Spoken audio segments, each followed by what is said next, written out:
Welcome! Today I'm going to be prepping some pages for a Halloween junk journal. If that sounds like of interest to you, stick around. If you like junk journaling content, go ahead and hit that subscribe button and check out the playlist at the end of this video. Alright, I'm going to make some pocket pages, so I'm going to glue the top and just right down the middle and then the bottom line of two pages back to back and then just glue them together. So I just used a glue stick on this one and I'm going to kind of fold it in half just to get a middle line so I know where to place the glue for the middle. So I'm not doing a hard fold, just enough to get that line.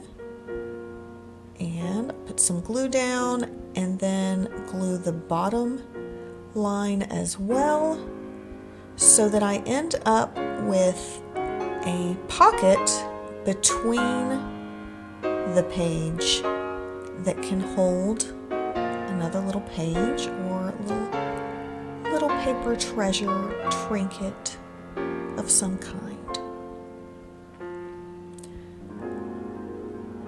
So there we go. Now we have a pocket and a pocket on the other side as well. I'm going to do the same thing to this page, but I'm going to use regular white school glue just to get a comparison. It does run out a little bit,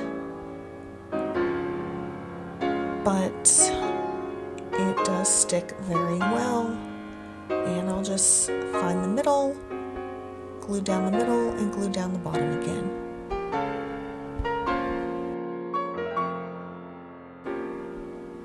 Okay, now after I've made my pocket pages, I'm gonna go ahead and do some stamping on these pages out of an old encyclopedia.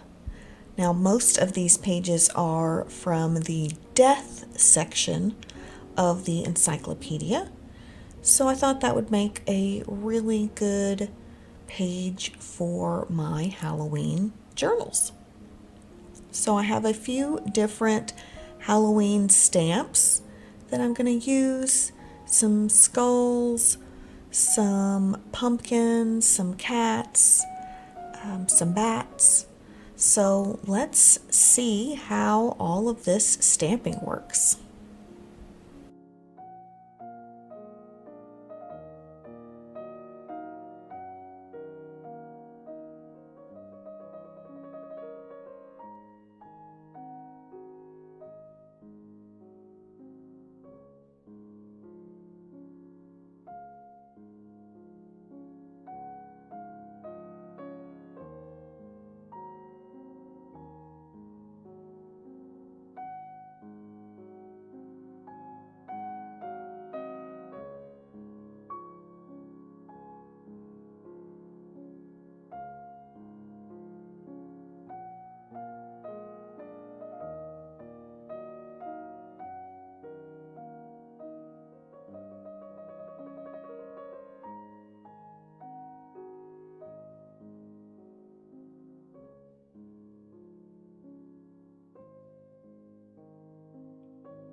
The victim is tied to a stake and the head has been severed, but jets of blood from the carotid and vertebral arteries in the neck show that the heart is still beating. It is doubtful that any would describe the executed man as distinct from some of his organs as still alive. This gruesome example stresses 3 points. It reiterates the fact, admittedly from an unusual angle, that death is a process rather than an event. It emphasizes the fact that this process, there is a point of no return. And it graphically illustrates the difference between the death of an organism as a whole and the death of the whole organism. While the body is burning, the soul is thought to seek refuge within the head. The intense heat usually explodes the skull, liberating the soul. When this does not happen spontaneously, the skull is deliberately shattered by blows from a cudgel.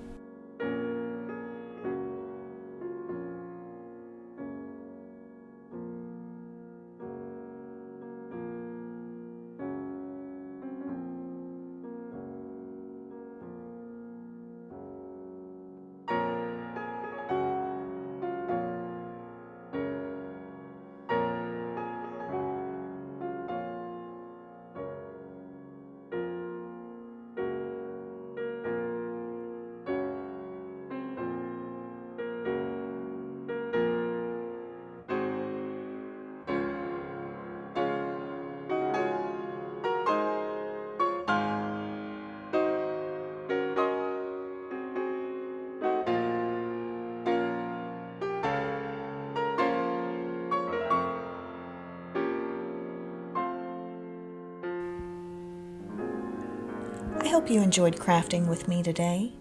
If you'd like to see more junk journaling, make sure you're subscribed and then hit that playlist. Thanks. I'll see you next time.